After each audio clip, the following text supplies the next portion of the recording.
अस्सलामुअलैकुम। उम्मीद करता हूँ कि आप सब लोग खैरियत से होंगे। आज की इस वीडियो में हम क्या सीखेंगे कि किसी भी वेरिएबल नेम को रखने के लिए कौन कौन से रूल्स हमें फॉलो करने पड़ते हैं।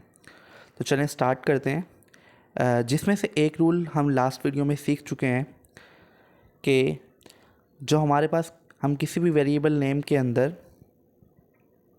इंग्लिश अल्फ़ाबेट्स, नंबर्स और अंडरस्कोर इस्तेमाल कर सकते हैं। इसके अलावा हम कुछ और इस्तेमाल नहीं कर सकते। तो सबसे पहले मैं क्या करता हूँ, बेसिक स्ट्रक्चर यहाँ पे C++ प्रोग्राम का मंगवा लेता हूँ। तो लीजिए, तो ये हमारा बेसिक स्ट्रक्चर आ गया C++ प्रोग्राम का। तो फर्स्ट रूल हमारे पास ये है कि वेरिएबल नेम के अंदर आप इंग्लिश अल्फ़ाबेट्स, नंबर्स और अंडरस्कोर इस्तेमाल कर सकते हैं। इन तीनों के अलावा आप कुछ और चीज़ इस्तेमाल नहीं कर सकते। तो वेरिएबल बनाना मैंने आपको सिखाया था। सबसे पहले हम क्या करते हैं, वेरिएबल की डेटा टाइप लिखते हैं। लास्ट लेक्चर में हम इंट टाइप का एक वेरिएबल बनाया था। इंट मतलब इंटीजर। तो आज हम क्या करेंगे, हम फ्लोट टाइप का वेरिएबल बनाएंगे। बाज़ मरतबा हमारे पास कुछ नंबर ऐसे होते हैं जिनमें हमें डेसिमल पॉइंट भी रखना होता है। तो इंटीजर में तो सिर्फ इंटीजर आएंगे, यानी कि ऐसे नंबर जिनमें डेसिमल पॉइंट नहीं होता। तो समटाइम अगर हमें कोई ऐसी वैल्यू चाहिए जिसमें डेसिमल पॉइंट है, तो हमें फिर डेटा टाइप जो होगी वो फ्लोट रखनी पड़ेगी। सही। तो सबसे पहले डेटा टाइप का नाम बताया, इसके बाद हम लिखेंगे वेरिएबल का नाम। तो जैसा कि मैंने आपको बताया कि वेरिएबल नेम के अंदर इंग्लिश अल्फ़ाबेट, नंबर्स और अंडरस्कोर इस्तेमाल कर सकते हैं। तो चलें हम लिख लेते हैं एक वेरिएबल का नाम। तो लेट्स सपोज मैं लिख लेता हूँ स्टूडेंट, और उसके बाद मैंने लगा लिया अंडरस्कोर। अंडरस्कोर यहाँ पे मौजूद नहीं है, तो ये आप कीपैड से अब यहाँ से लेके आएंगे स्टूडेंट, और यहाँ लिख देता हूँ, सॉरी स्टूडेंट नेम तो फ्लोट टाइप में नहीं होगा, स्टूडेंट मार्क्स। ठीक हो गया। अब देखें, देखा जाए तो इस पर मैंने क्या इस्तेमाल किया है, इंग्लिश के अल्फ़ाबेट्स इस्तेमाल किए हैं, अंडरस्कोर इस्तेमाल किया है और एक नंबर इस्तेमाल किया है। देखें, इसे मैं रन करता हूँ तो कंपाइलर को इससे कोई प्रॉब्लम नहीं होगी, क्योंकि मैंने जो वेरिएबल नेम बनाया है उसमें मैंने इन तीन चीज़ों को ही इस्तेमाल किया है। अब चलते हैं सेकंड रूल की तरफ। सेकंड रूल किसी भी वेरिएबल के नेम में रखने ये है कि आपके वेरिएबल नेम के शुरू में या तो इंग्लिश अल्फ़ाबेट आ सकता है या कोई अंडरस्कोर आ सकता है। इसके अलावा आप शुरू में नंबर नहीं रख सकते। तो चले मैं आपको ट्राई करके दिखाता हूँ। देखें, फिल वक्त तो यहाँ पे शुरू में इंग्लिश अल्फ़ाबेट है, कंपाइलर ने कोई एरर नहीं दिया। अब मैं क्या करता हूँ, इसके शुरू में अंडरस्कोर रखता हूँ, तो देखता हूँ क्या कंपाइलर को कोई इशू होता है इससे। तो मैंने रन किया, तो देखिएगा कंपाइलर अभी भी प्रोग्राम को अच्छे तरीके से रन कर रहा है, मतलब कंपाइलर को इससे कोई इशू नहीं है। अब मैं आपको शुरू में नंबर रख के दिखाता हूँ। देखिए मैंने क्या किया, वेरिएबल नेम के शुरू में रख दिया एक नंबर। तो कंपाइलर इस चीज़ को एक्सेप्ट नहीं करेगा, वो यहाँ पे हमें एक एरर जनरेट करेगा कि आपका वेरिएबल का नाम ठीक नहीं है। कहते हैं जी एक्सपेक्टेड अनक्वालिफाइड आईडी, यानी कि हम वेरिएबल नेम में शुरू के अंदर आप काउंटिंग का नंबर इस्तेमाल नहीं कर सकते। बहरहाल आप आखिर में, दरमियान में, जहाँ मर्ज़ी इसके अलावा नंबर इस्तेमाल कर सकते हैं। तो ये हो गया हमारा दूसरा रूल। इसके बाद थर्ड रूल ये है कि हमारे पास वेरिएबल नेम में हम वाइट स्पेस नहीं रख सकते।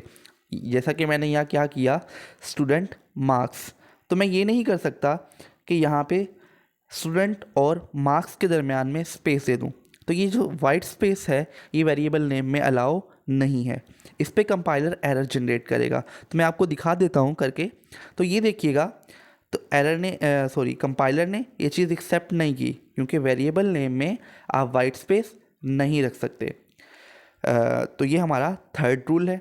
फोर्थ रूल क्या है कि किसी भी वेरिएबल नेम के अंदर आप कीवर्ड इस्तेमाल नहीं कर सकते। कीवर्ड मतलब ऐसी चीज़ें जो C++ ने अपने लिए रिजर्व कर ली हैं, उन्हें आप यहाँ इस्तेमाल नहीं कर सकते। इसमें से चंद एक आपके सामने हैं, जैसा कि float, int, main, using, include. अब ये वो कीवर्ड्स हैं जो हम वेरिएबल नेम में इस्तेमाल नहीं कर सकते। तो जैसा कि मैं आपको दिखाता हूँ यहाँ पे, लेट्स सपोज मैंने ये किया, इसको मैं यहाँ से कर लेता हूँ जी। ओके, क्या हो गया? ओ चलें, सॉरी, गलती से बंद हो गया। तो चले मैं नया एक वेरिएबल बना लेता हूँ, इंट, और यहाँ इसका नाम रखता हूँ फ्लोट। अब देखिए, जैसा कि फ्लोट तो एक कीवर्ड है, डेटा टाइप है, और मैं क्या चाह रहा हूँ, मैं कंपाइलर को यहाँ पे ही कह रहा हूँ, ए कंपाइलर जाओ इंटीजर टाइप का एक वेरिएबल बनाओ और इसका नाम रख दो फ्लोट। और C++ कंपाइलर इस चीज़ को एक्सेप्ट नहीं करेगा। वो कहेगा कि आप कीवर्ड्स को एज अ वेरिएबल नेम इस्तेमाल नहीं कर सकते। ठीक है। तो ये हमारे पास एक और रूल है। एक लास्ट में एक और रूल ये है कि आप किसी भी वेरिएबल की लेंथ 32 कैरेक्टर से ज़्यादा नहीं रख सकते। जैसा कि देखें, ये स्टूडेंट मार्क्स जो हमारा वेरिएबल है, इसकी लेंथ कितनी है? तो काउंट करिएगा, STUDENT 7 कैरेक्टर स्टूडेंट के हो गए। उसके बाद 8वां हमारे पास अंडरस्कोर 8, और इसके बाद मार्क्स के हैं 5, 8 और 5 12, तो इसकी लेंथ 12 है। तो याद रखिएगा, C++ के अंदर आप मैक्सिमम 32 कैरेक्टर्स तक अपने वेरिएबल नेम की लेंथ रख सकते हैं, इससे ज़्यादा आप नहीं कर सकते। तो यही हमारे पास चंद एक रूल थे वेरिएबल नेमिंग के। तो मैं रिपीट कर लेता हूँ। सबसे पहला रूल ये है कि आप वेरिएबल नेम में इंग्लिश अल्फ़ाबेट इस्तेमाल कर सकते हैं, नंबर्स इस्तेमाल कर सकते हैं, या अंडरस्कोर इस्तेमाल कर सकते हैं। इनके अलावा आप कोई भी करैक्टर इस्तेमाल नहीं कर सकते, कोई भी special character like hash, asterisk, something such like that, आप वो चीज़ें इस्तेमाल नहीं कर सकते। सेकेंड रूल ये है कि वेरिएबल नेम के शुरू में आपके पास या तो अल्फ़ाबेट आएगा या काउंटिंग का नंबर आएगा। सॉरी, काउंटिंग का नंबर नहीं आ सकता, अल्फ़ाबेट आ सकता है या अंडरस्कोर आ सकता है। आप वेरिएबल नेम के शुरू में काउंटिंग नंबर नहीं रख सकते। इसके बाद थर्ड रूल हमारे पास ये है कि वेरिएबल नेम के अंदर आप वाइट स्पेस नहीं रख सकते। और फोर्थ रूल ये है कि आप कीवर्ड को एज अ वेरिएबल नेम इस्तेमाल नहीं कर सकते। फिफ्थ रूल ये है कि वेरिएबल नेम की लेंथ 32 कैरेक्टर से ज़्यादा नहीं हो सकती। तो उम्मीद करता हूँ आपको ये लेक्चर समझ में आया है। ओके जी, इजाज़त दीजिए, अल्लाह हाफिज़। चलें, एक असाइनमेंट रख लेते हैं आपके लिए। आपने क्या करना है, कोई 10 वेरिएबल नेम बनाने हैं।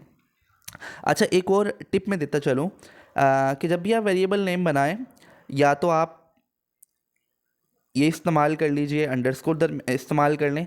बस बाज़ औक़ात हमारे पास वेरिएबल नेम ऐसे होते हैं जो 2 वर्ड से मुश्तमिल होते हैं। उसके लिए आप क्या करें कि आप या तो दरमियान में अंडरस्कोर इस्तेमाल कर लें या कैमल केस इस्तेमाल कर लें। कैमल केस क्या होता है, मैं दिखाता हूँ। लेट्स सपोज यहाँ मैं लिख देता हूँ एक वेरिएबल स्टूडेंट, और उसके बाद जो नेक्स्ट हमारे पास वर्ड स्टार्ट जहाँ पे हो रहा है उसका फर्स्ट लेटर हम बड़ा कर दें, तो ये कहलाता है कैमल केस, यानी कि हर वर्ड का फर्स्ट कैरेक्टर आप बड़ा कर दें। तो बेसिकली इससे क्या होगा कि वेरिएबल पढ़ने में हमें आसानी होगी। तो इजीली हम देखेंगे स्टूडेंट, और जहाँ पे C कैपिटल आया, इसका मतलब यहाँ पे next letter next word start हो गया और हमें इजीली पता चल जाएगा। तो ये है जी स्टूडेंट क्लास। लेकिन अगर मैं यहाँ पे C को भी छोटा कर दूँ तो देखेंगे वेरिएबल को पढ़ने में थोड़ी प्रॉब्लम होती है। तो ये एक टिप है, बेसिकली ये कोई रूल नहीं है, लाजमी नहीं है, आप अपनी मर्ज़ी से जैसे मर्ज़ी रख सकते हैं। जो रूल्स आपको पहले बताए हैं आपको वही रूल्स फॉलो करने हैं, लेकिन बेहतर ये है कि आप कैमल केस इस्तेमाल करें या फिर आप अंडरस्कोर दरमियान में लगा लें, तो इससे पढ़ने में आसानी होती है। ओके जी। एक और टिप ये है कि आप वेरिएबल नेम वो रखें, मीनिंगफुल वेरिएबल नेम रखें। मतलब एक ऐसे वेरिएबल के नाम रखें जिसका कोई मतलब हो। जैसा देखिए स्टूडेंट मार्क्स, तो पता चल रहा है भाई इस वेरिएबल के अंदर किसी भी स्टूडेंट के मार्क्स स्टोर होंगे। मतलब ऐसे नहीं कि आप ऐसे वेरिएबल रख दें जी इंट ABC।